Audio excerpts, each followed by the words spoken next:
Tunay siyang banal at dakila, purihin ang kanyang ngalan. Ang lahat ng likha niya'y mabuti, pinagyaman niya ng lubusan. Purihin ninyo ang Panginoon, dakilain ang kanyang ngalan. Sa ngalan ng Ama at ng Anak at ng Espiritu Santo. Amen. Sumainyo ang Panginoon. At sumainyo rin. Mga kapatid, buong pagpapakumbaba, humingi tayo ng tawad sa Diyos sa ating mga nagawang kasalanan upang tayo ay maging karapat-dapat gumanap sa banal na pagdiriwang.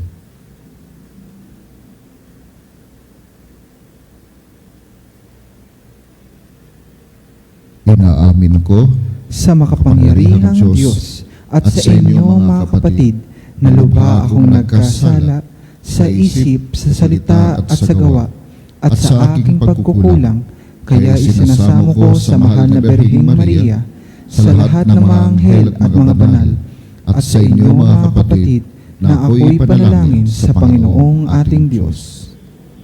Kawaan tayo ng makapangyarihang Diyos, patawarin tayo sa ating mga kasalanan, at patnubayan tayo sa buhay na walang hanggan. Amen. Panginoon, kaawaan mo kami. Panginoon, kaawaan mo kami. Kristo, kaawaan mo kami. Kristo, kaawaan mo kami. Panginoon, kaawaan mo kami. Panginoon, kaawaan mo kami. Papuri sa Diyos sa kaitaasan.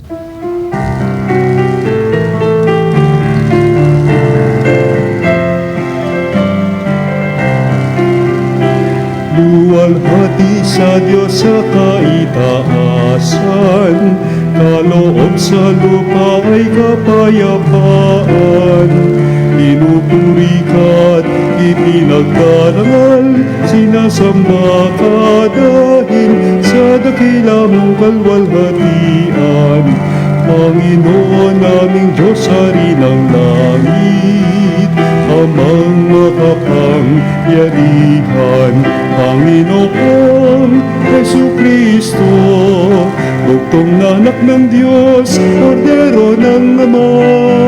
Ikaw na nag-aalis ng mga kasalanan ng sanlibutan. Tanggapin mo ang aming kahilingan, ikaw na naluluklok sa kanan ng Ama. Maawa ka sa amin, ikaw lamang ang banal, Panginoon Jesucristo, kasama ng Espiritu, sa luwalhati ng Ama.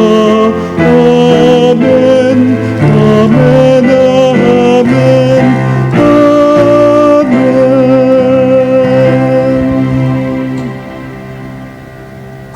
Manalangin tayo. Ama naming makapangyarihan, ipagkaloob mong ang kagalang-galang at banal na kagalakan ng araw na ito, na dakilang kapistahan ni na San Pedro at San Pablo. Pagbigyan mong masunod ng iyong sambayanan sa lahat ng larangan, ang ipinamana ng mga pinagbuhatan ng simula ng relihiyon, sa pamagitan ni Jesucristo kasama ng Espiritu Santo, magpa sa walang hanggan. Amen. Pagbasa mula sa mga gawa ng mga apostol. Noong mga araw na iyon, sinimulang usigin ni Haring Herodes ang ilang kaanib ng simbahan. Pinapugutan niya si Santiagong kapatid ni Juan. Nang makita niyang ito'y kinalugod ng mga Hudyo, si Pedro naman ang kanyang ipinadakip. Nangyari ito noong pista ng tinapay na walang lebadura. Pagkadakip kay Pedro, ito'y ikinulong at pinabantayan sa 4 na pangkat ng tiga-4 na kawal.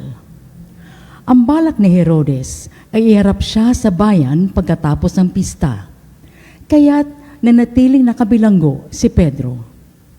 Samantala, siya'y taimtim na ipinanalangin ng simbahan. Gabi noon, si Pedro natutulog sa pagitan ng 2 kawal. Gapos siya ng 2 tanikala at may mga tanod pa sa harap ng pinto ng bilangguan. Siya'y nakatakdang iharap ni Herodes sa bayan kinabukasan. Walang ano-ano'y lumitaw ang isang anghel ng Panginoon at nagliwanag na mabuti sa silid-piitan. Tinapik niya sa tagiliran si Pedro at ginising. "Bumangon ka, dali," wika ng anghel. Pagdakay nakalag ang mga tanikala sa kanyang mga kamay. "Magbigkis ka at magsuot ng panyapak," sabi ng anghel. Gayon nga ang kanyang ginawa. Sinabi pa sa kanya ng anghel, "Magbalabal ka at sumunod sa akin." Lumabas naman si Pedro at sumunod sa kanya. Ngunit hindi niya alam kung tunay ang nangyayari. Ang akala niya'y nananaginip lamang siya. Nakalampas sila sa una at pangalawang bantay. Nakarating sila sa pintuang bakal na labasan patungo sa lungsod. Ito'y kusang nabuksan at lumabas sila.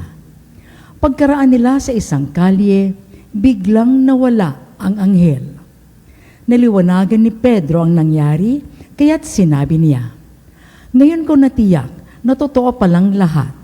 Sinugo ng Panginoon ang kanyang anghel na iniligtas ako sa kamay ni Herodes at sa inaasahan ng mga Hudyo na mangyayari sa akin."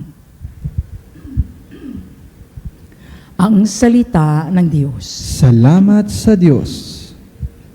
Ang Diyos ang siyang nagligtas sa aking takot at sindak. Ang Diyos ang siyang nagligtas sa aking takot at sindak. Panginoon ay aking laging pupurihin.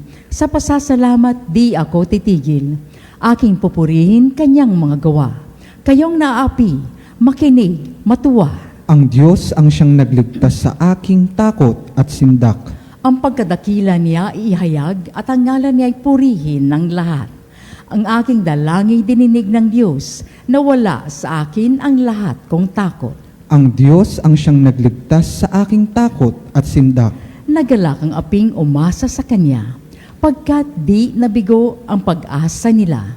Tumatawag sa Diyos ang walang pag-asa. Sila'y iniligtas sa hirap at dusa. Ang Diyos ang siyang nagligtas sa aking takot at sindak. Anghel yaong bantay sa may takot sa Diyos. Sa mga panganib, sila'y kinukupkop. Ang galing ng poon, hanaping masika. Yaong nagtiwala sa Kanya't nagligtas, ay may ituturing na taong mapalad. Ang Diyos ang siyang nagligtas sa aking takot at sindak. Ang ikalawang pagbasa mula sa ikalawang sulat ng Apostol San Pablo kay Timoteo. Pinakamamahal, ako'y iaalay na. Dumating na ang oras ang pagpanaw ko sa buhay na ito. Puspusan akong lumaban sa paligsahan. Natapos ko na ang dapat kong takbuhin. Nanatili akong tapat sa pananampalataya. Kakamtan ko na ang korona ng pagtatagumpay. At sa araw na iyon, ang Panginoon na siyang makatarungang hukom ang magpaputong sa akin ng korona. Hindi lamang sa akin, kundi sa lahat na nananabik sa muli niyang pagparito. Ngunit pinatnubayan ako ng Panginoon at binigyan ng lakas upang maipahayag sa mga hentil ang salita. Naligtas ako sa tiyak na kapahamakan. Ang Panginoon ang magliligtas sa akin sa lahat ng kasamaan at siya rin ang maghatid sa akin sa kanyang kaharian sa langit. Purihin nawa siya magpakailanman. Amen. Ang salita ng Diyos. Salamat sa Diyos. Hallelujah, hallelujah, hallelujah, hallelujah, hallelujah, hallelujah.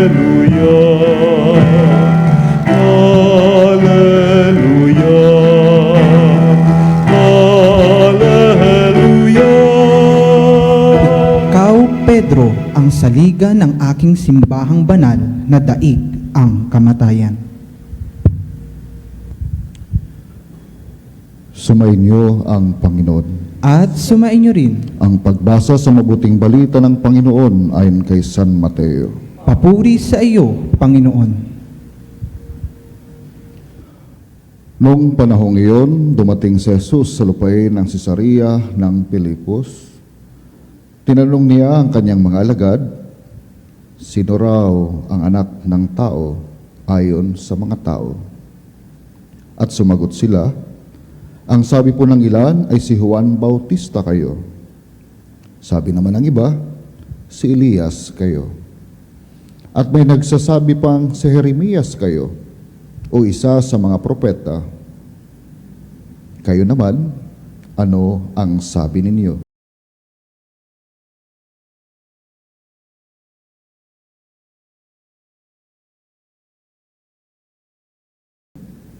Sino ako? Tanong niya sa kanila. Sumagot si Simon Pedro, kayo po ang Kristo, ang anak ng Diyos na buhay. Sinabi sa kanya ni Jesus, mapalad ka Simon, na anak ni Jonas, sapagkat ang katotohanan ito'y hindi inihayag sa iyo ng sinumang tao, kundi ng aking amang nasa langit. At sinasabi ko naman sa iyo, ikaw ay Pedro, at sa ibabaw ng batong ito ay itatayo ko ang aking simbahan, at hindi ka pananaig sa kanya kahit ang kapangyarihan ng kamatayan. Ibibigay ko sa iyo ang mga susi ng kaharian ng langit. Ang ipagbawal mo sa lupa ay ipagbabawal sa langit, at ang ipahintulot mo sa lupa ay ipahihintulot sa langit. Ang mabuting balita ng Panginoon. Pinupuri ka namin, Panginoong Hesukristo.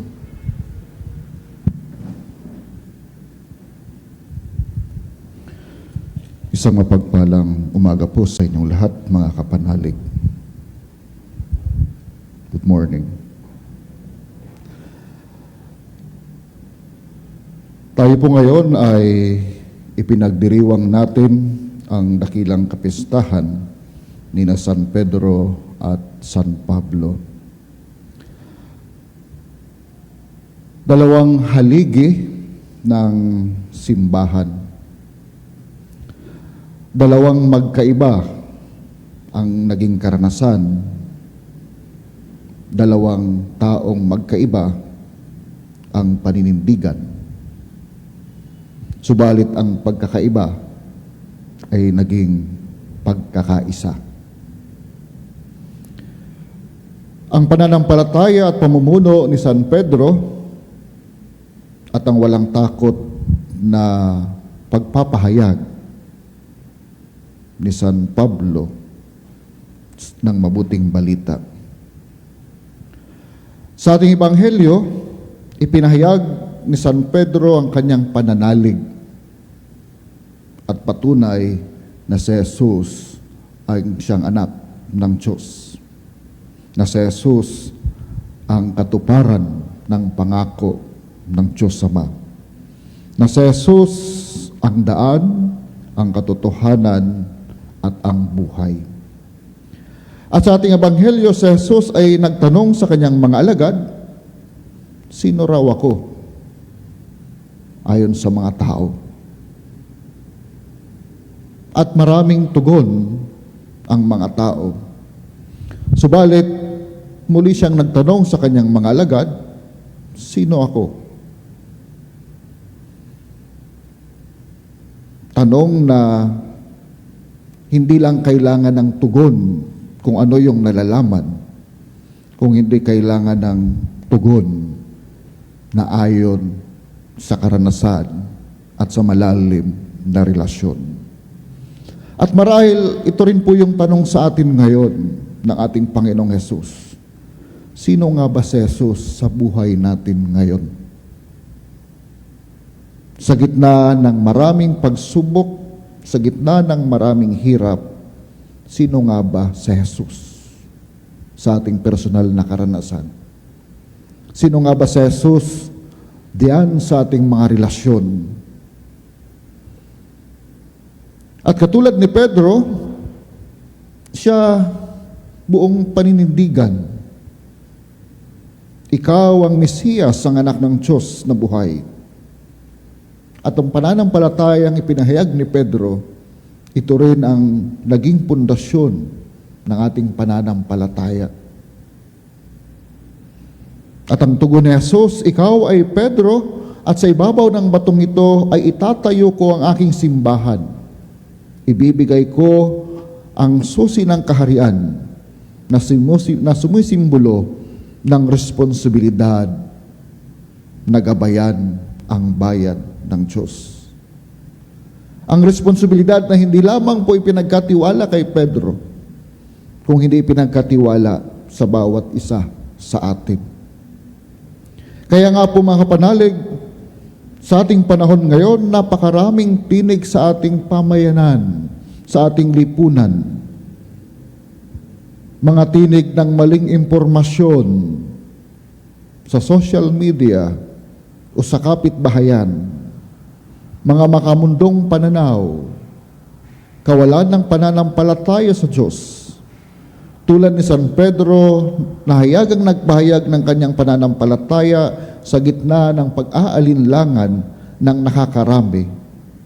Tayo rin ay hinahamon at inaanyayahan na maging matapang na saksi at tagasunod ni Kristo sa ating salita at gawa. Sina San Pedro at San Pablo ay kapwa nagkaroon ng mga pagkakamali katulad natin. Sila rin ay may mga kahinaan at kabiguan. Si Pedro ay nagkaila kay Jesus at si San Pablo ay umusig sa mga unang Kristiyano. Ngunit sila ay pinatawad at ginamit ng Diyos. Ito ay nagpapaalala na sa kabila ng ating mga kahinaan at limitasyon, sa gitna ng ating mga kasalanan at pagkamakasarili, laging may puwang ang bawat isa sa atin sa puso ng Diyos. Laging pinagkakalob ng Diyos ang pagbabago at paglilingkod sa Kanya. Laging may pag-asa sa taong bukas sa pagtanggap sa Diyos sa kanyang buhay, sa gitna ng pagsubok. Sa mga taong handang ialay ang buhay para sa Diyos at para sa mas nakakabuti, sa mas nakakarami. Para sa mga taong handang ialay ang buhay sa Diyos at sa kapwa. Mga kapanalig, sa panahon po natin ngayon, hindi naman po siguro tayo nawawalan ng mga matatalino at mahuhusay na mga leader. Subalit parang kulang at parang nawawalan na tayo ng pag-asa sapagkat kulang tayo ng mga leader na uunahin ang Diyos. Leader na marunong makinig, katulad ni Pedro at ni San Pablo sa Diyos. Kaya sa pagdiriwang natin ngayon, tayo'y manalangin. Nawa ang mga leader natin ay may pusong laging inuuna ang Diyos. Ibig ko po sabihin ng mga leader at pinuno, mga magulang, mga pinuno ng gobyerno at ng simbahan. Nawa, katulad ni Pedro at ni San Pablo, tayo rin ay marunong pa sanang magdasal. Dahil sabi nga, marami sa atin ngayon hindi na nagdadasal. Kahit hindi na natin napapakinggan ang tinig ng Diyos. Mas pinakikinggan natin ang tinig ng kasinungalingan at maling impormasyon. Sa pagdiriwang natin ito, dalangin din natin na tayo ay magkaroon ng mga leader na banal. Hindi lamang leader na banal, kung hindi mga leader na mapagpakumbaba, na laging inuuna ang Diyos at ang nakakabuti sa mas nakakarami. Leader na may paninindigan sa katotohanan, katotohanan na ayon sa kalooban ng Diyos, hindi sa sarili. Mga kapatid sa pananampalataya, hamon sa atin sa kapiyastahan ni San Pedro at San Pablo, unahin natin ang Diyos. Magkaroon nawa tayo ng pusong mapagpakumbaba at marunong magpasalamat sa Diyos. Magkaroon sana ang bawat isa sa atin, katulad ni San Pedro at San Pablo, ng tapang na ipahayag at isabuhay ang Ebanghelyo hanggat sa huling hininga ng bawat isa sa atin. San Pablo at San Pedro, ipanalangin mo kami. Amen.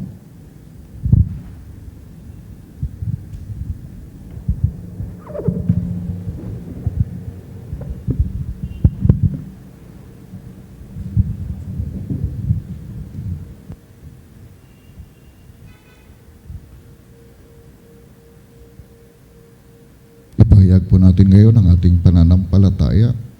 Sumasampalataya ako Sa Diyos amang makapangyarihan sa lahat, na may gawa ng langit at lupa. Sumasampalataya ako kay Jesucristo, isang anak ng Diyos, Panginoon nating lahat.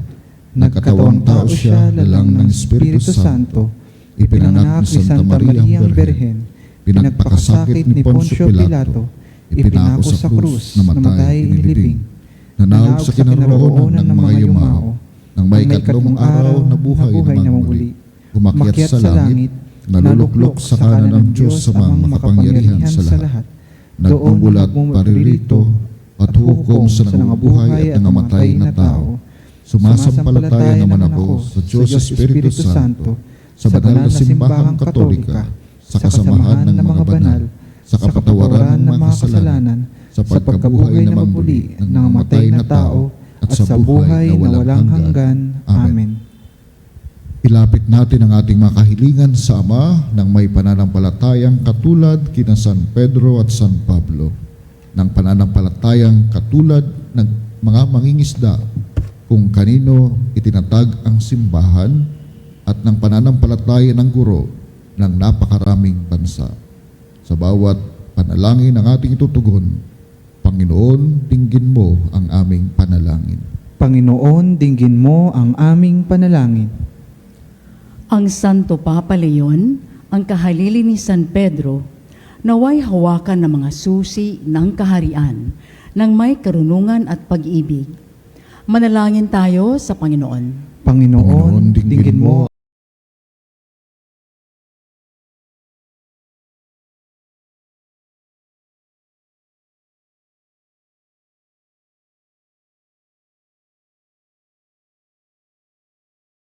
ang aming panalangin. Ang mga misyonero sa mga lupaing banyaga, naway magkaroon ng sigasig ni San Pablo sa paghahatid ng mabuting balita.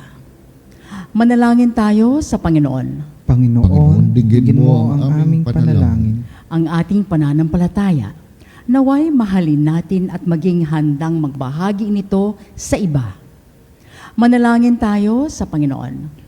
Panginoon, dinggin mo ang aming panalangin.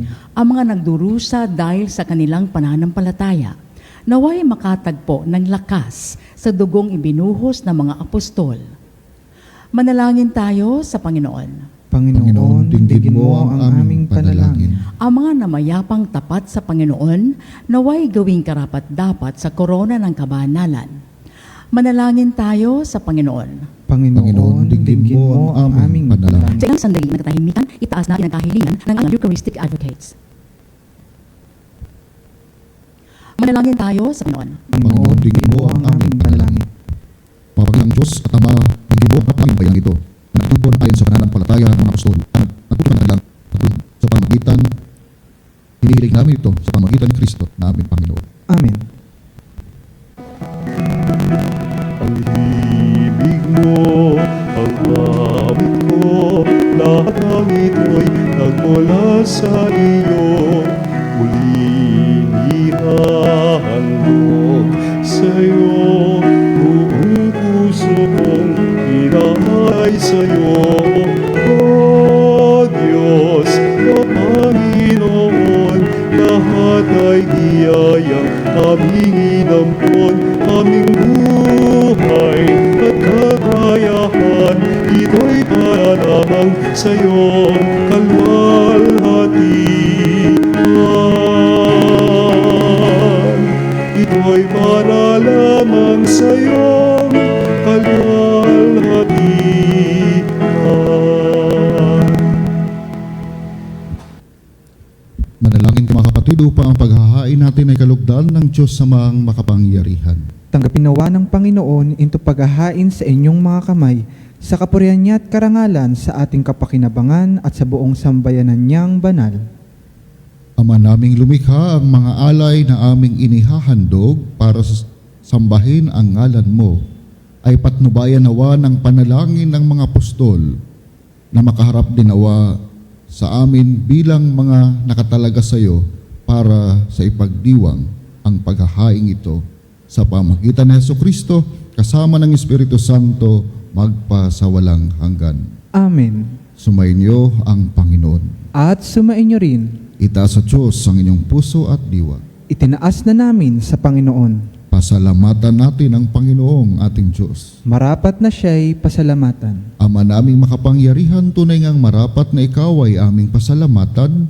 Niloob mo ngayon aming ikagalak na si San Pedro at San Pablo, kapwa matapat sa pananampalatayang inihayag at inilalaganap. Binuo ni San Pedro ang sambayanang tinipon ng anak mong pinanalangin ng ilan sa Israel noon. Si San Pablo'y tagapagturo at tagapagpaliwanag sa iba't ibang mga tao na nais mong matawag. Silang dalawa'y mayroong magkaibang larangan sa paglilingkod kay Kristo sa iisang sambayanan. Kapwa nila tinamo ang putong ng tagumpay na ngayon dinarakila sa buong sanlibutan. Kaya kaisa ng mga anghel na nagsisiyawit ng papuri sa iyo nang walang humpay sa kalangitan, kami nagbubunyi sa iyong kadakilaan.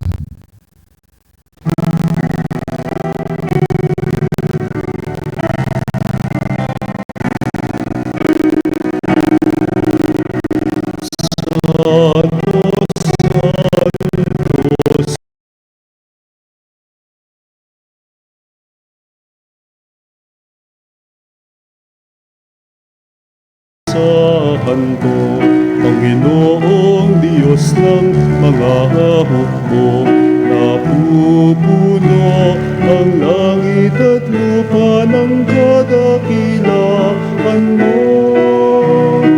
Hosana sa kaitaasan, pinagpalang na paririto sa ngalan ng Panginoon. Hosana sa kaitaasan.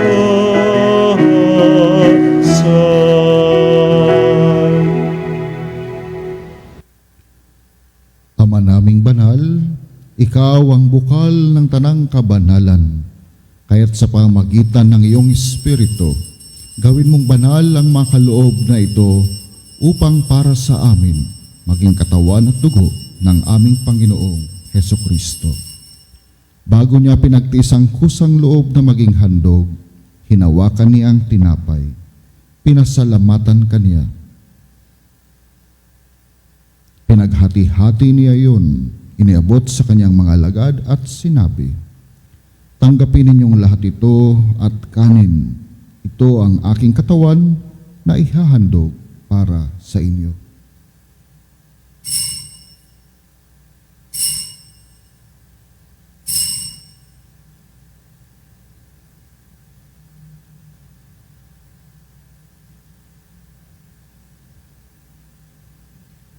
Gayun din naman nung matapos ang hapunan, hinawakan niya ang kalis, muli kanyang pinasalamatan. Iniabot niya ang kalis sa kanyang mga alagad at sinabi, "Tanggapin ninyong lahat ito at inumin. Ito ang kalis ng aking dugo, ng bago at walang hanggang tipan. Ang aking dugo na ibubuhos para sa inyo at para sa lahat, sa ikapagpapatawad ng mga kasalanan. Gawin ninyo ito sa pag-alala sa akin.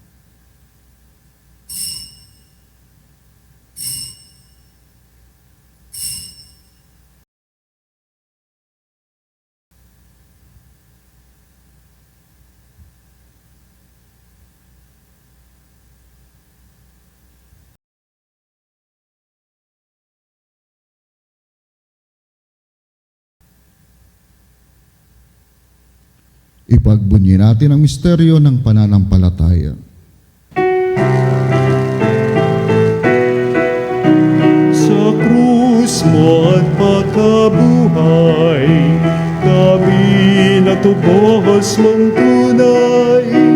Poong Jesus, naming mahal, iligtas mo kaming tanan.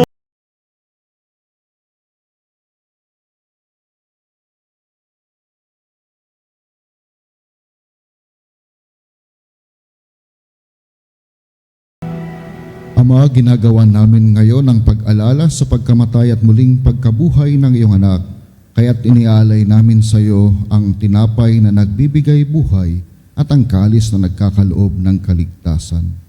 Kami nagpapasalamat dahil kami iyong minarapat na tumayo sa harap mo para maglingkod sa iyo.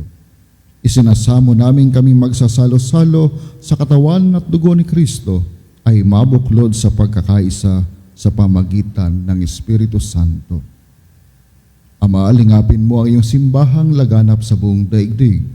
Puspusin mo kami sa pag-ibig, kaysa ni Leon na aming Papa, ni Elias na aming Obispo at ng Tanang Kaparian.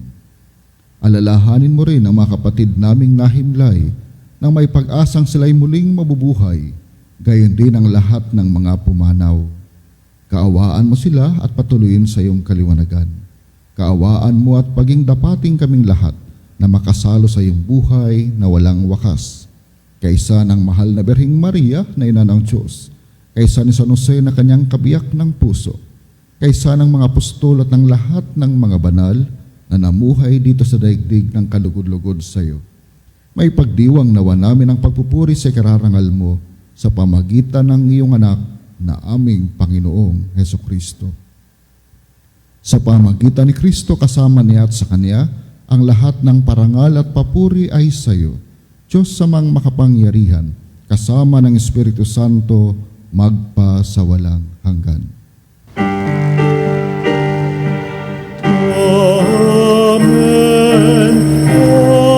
Amen.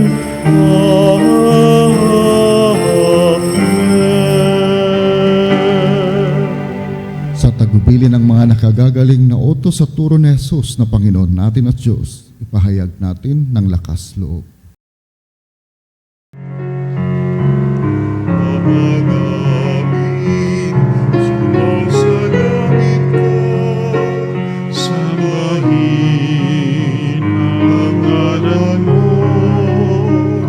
mapasa amin ang kaharian mo, sundin ang loob mo, dito sa lupa, para lang sa langit.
Bayad siya sa lahat ng masama, pagkalooban ng kapayapaan araw-araw, iligtas sa kasalanan at ilayo sa lahat ng kapahamakan.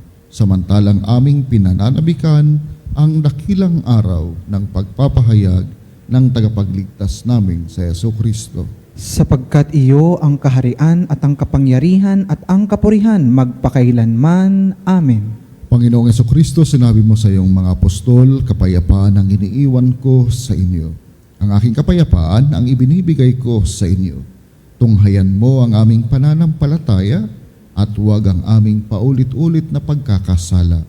Pagkalooban mo kami ng kapayapaan at pagkakaisa ayon sa iyong kalooban, kasama ng Espiritu Santo magpasawalang hanggan.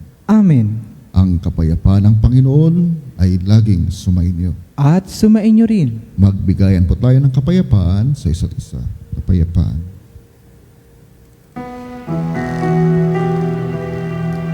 Kordero ng Diyos na nag-aalis ng mga kasalanan ng sanlibutan, maawa ka sa amin. Kordero ng Diyos na nag-aalis ng mga kasalanan ng sanlibutan, maawa ka sa amin. Kordero ng Diyos na nag-aalis ng mga kasalanan ng sanlibutan, ipagkaloob mo sa amin ang kapayapaan. Ito ang ating Panginoong Jesucristo, ang Kordero ng Diyos na nagpapagaling sa lahat ng may sakit at nag-aalis ng kasalanan ng sanlibutan. Mapalad ang mga inaanyayahan sa kanyang piging. Panginoon, hindi ako karapat-dapat na magpatuloy sa iyo, ngunit sa isang salita mo lamang ay gagaling na ako.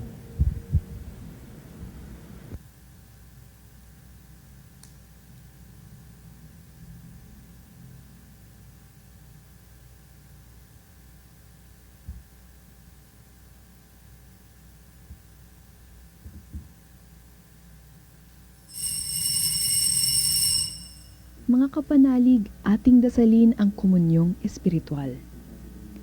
O Jesus, nananalig ako sa pananahan mo sa kabanal-banalang sakramento. Minamahal kita higit sa lahat at hangad ka ng aking kaluluwa. Hindi ko man matatanggap ngayon ang iyong katawan at dugo, inaasahan ko na patuloy kang mamumuhay sa aking puso. Naniniwala ako na narito ka at kaisa ka ng aking buong pagkatao. Huwag mong ipahintulot na mawalay ako sa iyo. Amen. Panalangin sa karangalan ng Nuestro Padre Jesus Nazareno. O Jesus Nazareno, katamis-tamisan naming manunubos, sa harap mo ngayon naririto kami't nangangayupapa at nagsisisi ng taos-puso sa aming pagiging walang turing sa iyo at paglimot sa di mabilang na mga biyaya mo, lalong-lalo na yaong mahalagang biyaya ng pagtutubos. Dinaramdam namin at pinagsisisihang labis, Panginoon ko, ang pagkakasala namin sa iyo. Ikinalulungkot namin ang pagiging dahilan ng pagpapasan mo ng krus na iyan sa gitna ng mga hirap at kapaitan, hanggang sa inihandog mo ang iyong buhay sa bundok ng Kalbaryo, sa pagkaibig mo lamang na matubos kami at ang sangkatauhan mula sa sala.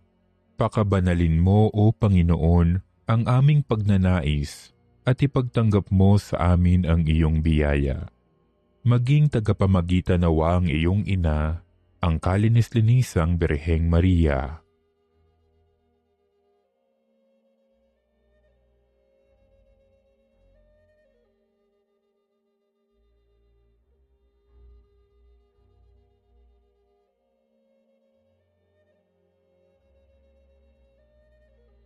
Ama naming makapangyarihan, niloob mong akuin ang iyong anak, ang krus at kamatayan, upang ang sangkatauhan ay matubos at mabuhay.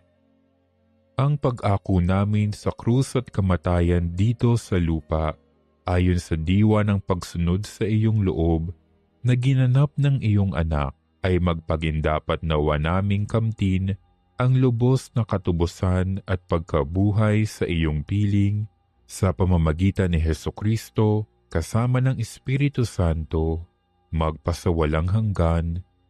Amen. Nuestro Padre Jesus Nazareno, Panginoon namin at Diyos, kaawaan mo kami. Manalangin tayo.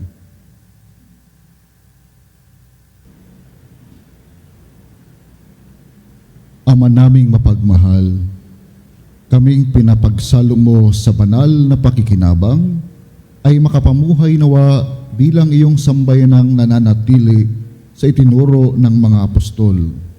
Sa paghahati-hati ng tinapay, nagkakaisa ng damdamit isipan at pinatatatag ng iyong pagmamahal. Sa pamagitan ng Hesukristo, kasama ng Espiritu Santo, magpasawalang hanggan. Amen. Panalangin para sa lahat ng may karamdaman. Panginoon, alam po naming nasa iyong harapan, walang karamdaman ang hindi mapapagaling. Alam mo ang lahat ng bagay at sa iyong kapangyarihan, wala kayong hindi mapangyayari. May pananalig sa iyong pangako na anuman ang aming hilingin, sa pamagitan ni Kristo na may pananampalataya ay iyong ipagkakaloob, lalo na kung ito'y para sa ikabubuti ng aming mga kaluluwa. Muli kaming lumalapit sa iyo ngayong Panginoon, humihingi ng iyong biyaya ng pagpapagaling para sa aming katawan, isip, pakiramdam at kaluluwa. Hipuin mo po kaming lahat ngayon dito ng iyong kapangyarihan. Alam mo po kung anong kagalingan ang aming kinakailangan sa mga sandaling ito. Padaluin mo po ang biyaya ng iyong banal na pag-ibig sa lahat ng bahagi ng aming katawan hanggang sana sa pinakaibuturan ng aming pagkatao. Bigyan mo po ng paghilom ang mga bahagi ng aming katawan. Tunawin nawa ng init ng iyong pagmamahal sa amin ang anumang karamdaman na nasa amin ngayon. Bigyan mo po ng bagong kalusugan ang anumang bahagi na pinaghihinaan. Tanggalin mo po sa aming mga puso ang anumang galit, sama ng loob, takot, mga pangamba at kawalan ng pag-asa. Hilumin mo din po ang aming mga alaala mula sa lahat ng mga karanasang nagpapabigat sa amin at tumahad lang sa aming ganap na pagtanggap sa iyo. Bigyan mo po kami ng biyaya ng pag-asa at pananampalataya upang aming makayanan at malampasan ang anumang pagsubok na dumarating sa aming buhay. At nawa makita namin ito bilang pakikisa sa iyong pagpapakasakit at aming maiaalay para sa kaligtasan ng mga kaluluwa, gayon din para sa aming mga mahal sa buhay. Patawarin mo po kami sa aming mga pagsuway. Punuin mo po kami ng iyong pag-ibig, kapayapaan at kaligayahan, kabutihan, ang kagandahang loob. Nawa Panginoon, sa mga sandali na kami ay nakararanas ng pagdurusa at pagsubok, ipakita mo sa amin na kami ay lalong nagiging malapit sa iyo at ikaw ay kasama namin. At nawa sa aming lahat dito, matapos naming matanggap ang iyong dakilang pagpapagaling, gawin mo kaming iyong mga tapat na mga alagad at mga saksi ng iyong kapangyarihan, kadakilaan at pag-ibig. Patuloy nawa kaming makapagbigay sa iyo ng luwalhati at papuri sa lahat ng aming gagawin. Ang lahat ng ito ay aming hinihiling sa matamis na pangalan ni Jesus, sa panalangin ng mahal na Birheng Maria at ng lahat ng mga banal, ikaw na nabubuhay tagahari, ngayon at magpa sa walang hanggan. Amen. Sumainyo ang Panginoon. At sumainyo rin. At pagpalain kayo ng makapangyarihang Diyos Ama at Anak at ang Espiritu Santo. Amen.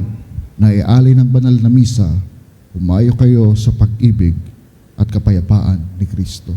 Salamat sa Diyos.